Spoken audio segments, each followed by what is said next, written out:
Good morning, ladies and gentlemen, and welcome to the show on this Thursday, the 10th of March, 2022. Thank you for tuning in. I'm glad to have you guys here. Now, this world is a powder keg right now. We've got a number of problems coming in at different angles, and if we're able to avoid one, we're going to get hit with a different one. And basically, a powder keg, if you guys don't know what that is, they used to keep them on ships and stuff. They're a little barrel or a little, they're made of wood generally. They're small, generally a small barrel. And they used to contain something called black powder. And when you keep black powder in large amounts like that, it leaks off a liquidy substance comes off of it. And that substance is called nitroglycerin. It's a substance that comes off of black powder when you keep black powder in large amounts. And nitroglycerin is an extremely volatile substance. If you drop it, it blows up. And so that's what the term powder keg came from, because you had to be very careful handling powder kegs. If you dropped one, goodbye, Charlie. Anyway. This whole world right now is a powder keg. And we got multiple, like I say, we got multiple problems. War is possibly one of the bigger of the problems out there. But another problem is hyperinflation. And we got a financial system that's teetering on the verge of collapse. And so the world now is a powder keg. And you know whose fault it is? Like I say, it's the world leaders. It's all them, not us. They've got us into this situation. It's taken them a long time. They've somehow managed to get us into a damned if you do, damned if you don't situations in the world where it's mismanagement of the entire world. Anyway, I could get really tearing into this subject because I'm angry about it, for one thing. I'm angry that they've mismanaged the world so that we can't have a safe place to raise our kids and raise families and be like we were at one time, like back in the 1970s. Great decade, you know, in the 80s was good too, you know. Now, what they've done to the world, it's all their fault. Let's not put the blame on anybody else. It's all the ones who are in charge. It's their fault for leading us down the garden path to destruction. And yes, I said it. This world is unstable right now. It's a powder keg. Anyway, let's get in there and take a look at what's going on. Let's start the charts right here. What have I got here? Where is my thing I had? There it is. House passes $1.5 trillion spending bill with $13.6 billion earmarked for Ukraine. And there's Nancy Pelosi with her hands up toward the air. I guess she's trying to supplicate the gods or something. I don't know what she's doing, but it's all part of the problem. I'm not going to blame any one particular politician. They're all in it together, all of the world leaders of creating these problems for us. So anyway, it's a $1.5 trillion omnibus spending bill. It includes $13.6 trillion in aid for Ukraine and European allies. And meanwhile, is this going to lower the price of our gas? That's what I want to know. Because we're not going to be able to afford to drive anymore. And, you know, there's going to be all kinds of big cars. Like people that have big cars and trucks. What's these guys going to do that bought Humvees when times are a little bit better? Of course, you know, most of them are richer people and they got enough, they can buy enough gas to, they don't care. They don't care. They buy anything they want. They just don't care what the price is. They don't even look at the price. You know, miserable. But the average person out there, this is another thing. The separation between them and us is growing bigger because we don't have the money to drive a Humvee.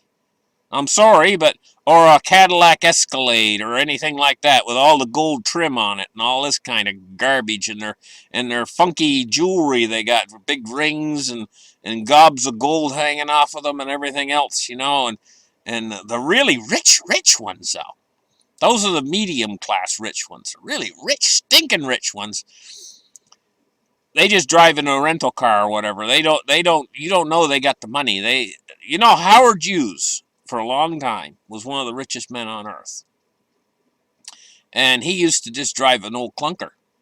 In fact, he had a fleet of them. He had 4 or 5 of them, and they were very, I think they were, I can't remember what type they were. I think they were Chevys, if I remember, or it might have been Ford's cars, but they were just the average sedan model, nothing, no frills or anything, and that way nobody would know it was him. And he went a little bit crazy and later in life, and he started to do things like he lived a very isolated life, and he started to do really crazy things, before he died. Howard Hughes. Anyway, for a long time, he was a really rich guy, But now there's a whole slew of these rich guys that got billions and billions. And I'll tell you what. Anyway, let's get in there and take a look at some of the prices of this stuff. We got silver at $25.90. It's up 13 cents. That price still looks good, It's come down a little bit from where it was. It was getting up near $27. But that's the way with a bull. Nothing goes straight up, guys. Nothing goes straight up. But we're in a bull. We've entered into the bull. The front side of what I consider to be a 10-year bull market in gold and silver. So I think we're going to have 10 years before it finally culminates in its value. But it's going to find its real value. And especially with silver, it's going to be extraordinarily high. I'm expecting it to go to a ratio of at least probably 15-1. And it could shoot past that very well for a short period of time. It could shoot past that. It could go as much as 4-1 to gold. That means 25% of the price of gold for a very short period in time when it reaches the peak of its value. And then it'll settle back down. It'll settle back down again later. But silver is going to be very, very precious. You have no idea, because there's very limited supplies and quantities of it in the earth, and they've been mining it out, and they're getting down so that, and mining costs are going up. Mining costs are going up like, mining costs are directly correlated to the price of fuel. And you went to the pump and you seen a 25% increase in the price of fuel overnight. That's going to tag right on to the price of gold and silver. I don't know how they're keeping it down, really, because mining costs probably just shot up from $20 to $25. And so now there goes their profit margin just in the last few days for miners. So this thing's got to bounce to the upside. It has to. Otherwise, the miners are just going to say, hey, you know what? Suddenly, overnight, as soon as they do their books, they'll say, suddenly, overnight, our cost of production just went up by 25%, but the spot price hasn't. And they're going to be like, hey, we got no profit margin anymore. That's it. Close that section of the mine. They'll do it that quick because they don't want to lose money. It's as simple as that. And so, anyway, you guys get the idea. Let's take a look at gold. Gold today is $19.94. It's up $2.90. So it's almost at 2,000. Come back down a little bit, The war thing seems to have just cooled down just a little bit. It's almost like they're taking a breather just a little bit on it. And the markets, the instability in the markets has settled down just a little bit. It's almost like a little bit of a window here. And it could turn into quite a long window if there's some sort of a stalemate in the war where one side's pushing this way, one side's pushing that way, both with the equal amount of pressure. It could bog down and get into some sort of a more long-lasting battle. It tends to plod on. It could move into something like that, for a while anyway. It's an explosive situation. I heard that there's fuel rods or something and reactor cores and stuff in around Chernobyl and stuff. Oh, we don't want that crisis to explode again. Anyway, worrying about stuff like that. I haven't checked the news. I checked it last night about Chernobyl. I haven't checked it today yet. I'm going to probably check it once I'm done doing the show. Anyway, let's take a look now at Bitcoin and the cryptos. 1756. It was up into the 18s yesterday, but its price has settled back down below $40,000 at $39,145. I'm going to tell you what, this is going to go big pretty soon. I'm expecting within the next few months this to start to take off again. We're in the middle of the buying opportunity. This buying opportunity, before it happened, back when Bitcoin was 67, 68,000, I said a buying opportunity is coming up in the future, and it might go as low as 29,000. That's what I said. What happened was it went down into the low 30s. It didn't quite make it to 29. Not quite as low as I thought it would go. But now we're still in this buying opportunity. When you look back from the future, maybe, I don't know, maybe 3-4 years from now, and Bitcoin is like exorbitantly higher, way higher than it is now, and you'll say, man, I could have had Bitcoins for like 39,000. Oh my gosh, what was I thinking? I could have had them. And it's going to be the same thing with gold and silver. You know, you're going to be saying, oh, I could have had silver for $25 an ounce plus a premium. The premium was nothing though, and $3 or $5 or whatever, and I could have had them for like under $30 or whatever. You know, you'd be like kicking yourself and saying, oh, I should have bought some silver. Silver was the one. You're going to be saying, if you don't have any. And what you need, if you do decide to buy silver, what you need is you need to buy the real physical silver. Don't be suckered into buying any of these paper short contracts, these contracts for silver. Of course, most people I'm talking to in my audience wouldn't even look at the contracts. Unless there's people in my audience that have money, and unlike me, that have some money that actually could buy into the paper short contracts and stuff. I think you got to buy, I think one contract, what is it, 4,000 ounces or something? I can't think. It's just like huge amounts of money of silver, just written on paper. It's not real. It's just paper. And two, silver, you should keep it, if you keep it in a vaulting company, you got to be aware that those vaulting companies are all connected to the banks. Anyway, enough said. Let's take a look now at the Dow Jones. It's down 267 points today at 33,019. It's like it's stuck in this little range, it bounces up and down in, but it ain't going nowhere. It hasn't been going nowhere for a long time. This chart right here, this goes back to, what is it,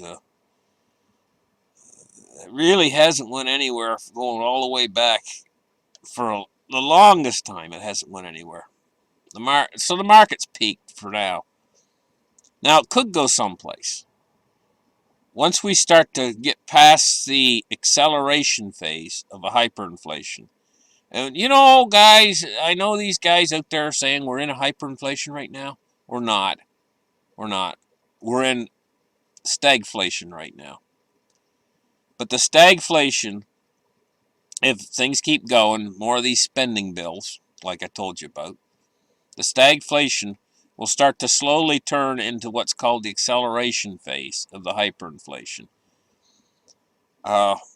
Technically, we're not in the acceleration phase yet. But the acceleration phase, you're going to see an increase in prices even faster than you're seeing them now. And once we get toward the end of the acceleration phase, then it'll start to really translate into the stock market. And we could see Dow 100,000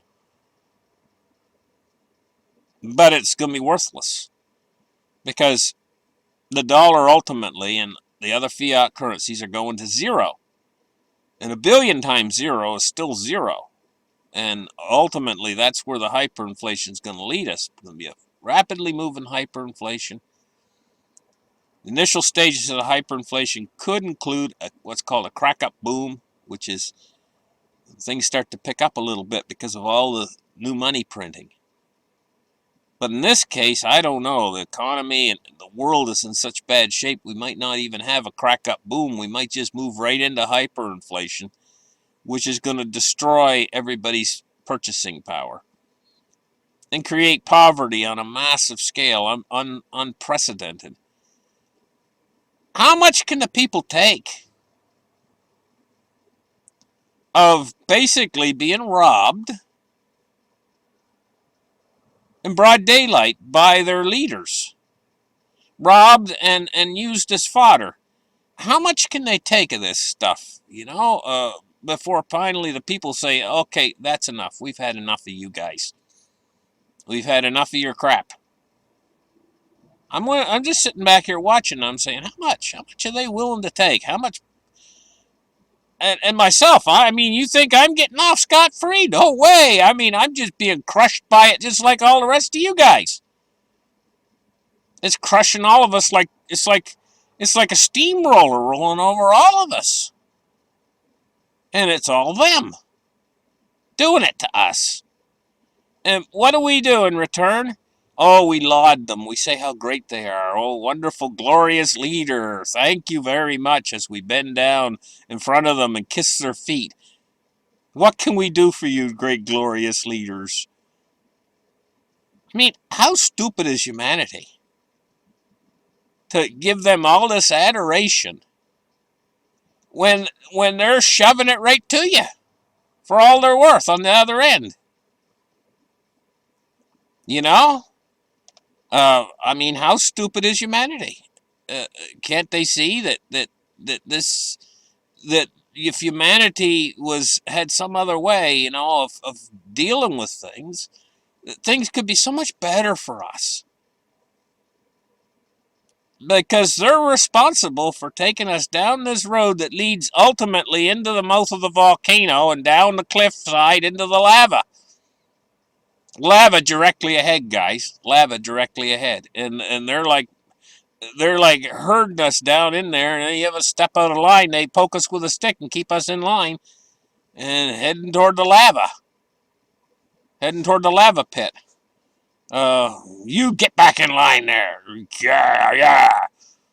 Some big orc is poking you with a stick that works for the what was that guy's name in Flash Gordon? The Ming the Merciless. Okay, so Ming the Merciless and his army of orcs is marching all of us off toward the volcano. Toward the mouth of the volcano. Up the big side of the hill, we're all like in chains and all of our clothes are all tattered and we're crying, oh, please help us, please help us. And the big orcs are pushing us with a stick. This is basically the size of the world we're in right now. They anyway, fed up with it. It's too crazy. Let's take a look now at crude oil. $109 right now. Yeah, sure, blame Putin. I mean, this world is always looking for somebody to blame. I mean, blame them all. They're all responsible for us not being able to drive anywhere either. They're going to keep us right. I mean, prices to move, just to move 5 feet is going to cost you more money than you own. Your legs are going to be the only thing you can rely upon. But you need food to make your legs work even. Food prices are going to go through the roof. I mean, where are we going to be ultimately in the end? $109 for crude oil right now. Can you believe those prices? And it was a lot higher. We've had a little come down from what it was. 109. But here we go. And let's take a look now at the move index. It settled back down a little bit too. You notice it was up to 133. Now it's 110. Let's take a look at bonds and rates. Bonds and rates, we see climbing yields here. We see a U.S. 10-year at 2% and a U.S. 30-year at 2.37. How much have they moved? They must have moved a lot to get back up to 2% on the U.S. 10-year. They're moving up. And now for the dollar index, 98.36. And it's hard to judge if it's going up or down today. I'm going to say it's going along sideways, even though we've had a little bounce in the last little bit. I'm going to say it's pretty much going along sideways at 98.36. Thank you guys for listening to my show. Like and subscribe. And let's hope for better times. We're going through rough times right now. Really hard. Hard on all of us, with prices going up so fast and our wages are not keeping up. I don't know about you guys, but my wage is stagnant with prices going up daily.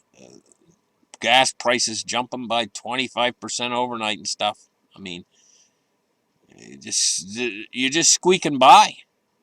That's it. Just squeaking by with just enough money to get you through. And then they're going to raise prices. So what's going to happen is you're going to start to go behind every month. And you're not going to be able to squeeze the two ends together. And it's going to get worse from there. And it's all these guys out there in charge of the system. It's all their fault. And don't forget that it's their fault. Anyway, thank you guys for listening, and we'll catch you guys in the next show. Bye-bye.